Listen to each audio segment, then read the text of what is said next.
None of our rights come from politicians.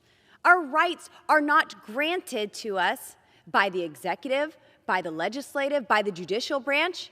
They are granted to us by God. These are our natural rights. They're unalienable. And for anyone to say, I'm from the federal government and I'm here to help, well, those are very dangerous words. Another thing that is dangerous is gun-free zones. I am a co-sponsor of Congressman Massey's bill that would remove the law that makes our schools gun-free zones, that makes them soft targets. Our children are our nation's most valuable assets, and the more value an asset has, the more protection it should have. We secure our banks, we secure our airports, we secure the White House. We've even seen the Capitol surrounded by fences, miles of razor wire on top of that fence, 26,000 armed National Guards. Because even my colleagues on the other side of the aisle understand that borders that are secure and armed security works. We need to harden our schools. We need to secure our schools. I believe that this starts at a very local level. Maybe there's something there that can be a boost from the federal government, some of this unspent COVID money to go towards boosting security in our schools. But we don't need to be inching away the rights and liberties of American citizens. Liberty lost never comes back. We don't get that liberty back that we give away, and we certainly were not elected to legislate away liberty from our constituents.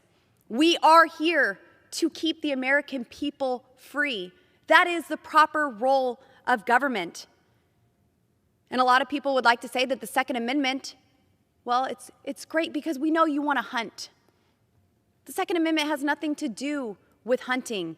Our founding fathers did not just return from a hunting exhibition when they created the Bill of Rights, when they drafted that. No, they just got done liberating a nation from a tyrannical, oppressive king. And they wanted a government that was so strong and powerful that it would be able to fight off that tyranny and oppression that anyone from around the world might seek to reimpose on this people. But they also wanted a government so limited that it would never impose that same tyranny and oppression on its own people.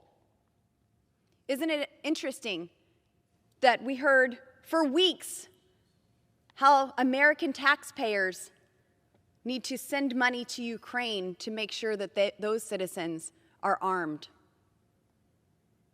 Now, the same people who were saying that we were bought by Putin because we didn't want to send billions and billions of dollars to Ukraine while our southern border is unsecure, while we have an invasion taking place at our southern border, while we have our own supply chain crises, we have inflation that is skyrocketing. We said, maybe let's just put America first for a minute.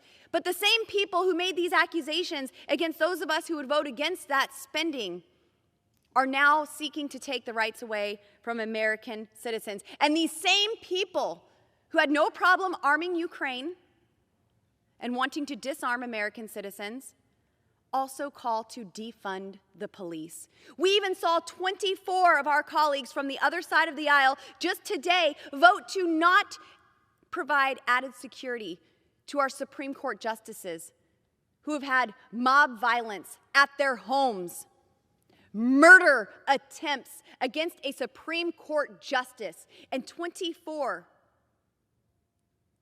of these radical leftists said, no, they're fine. We're not going to send police to protect you. You won't be able to protect yourself.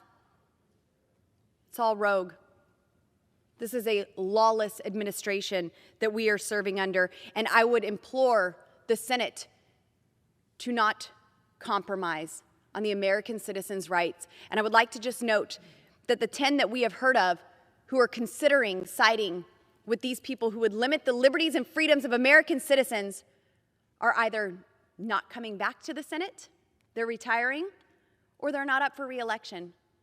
And I think that that is very, very telling And I will not give an inch of the Second Amendment, of the rights of the people to keep and bear arms, to protect themselves, especially when cries from this chamber are calling to defund law enforcement and our southern border is wide open, allowing the cartel to send whatever they want through those borders without any added security.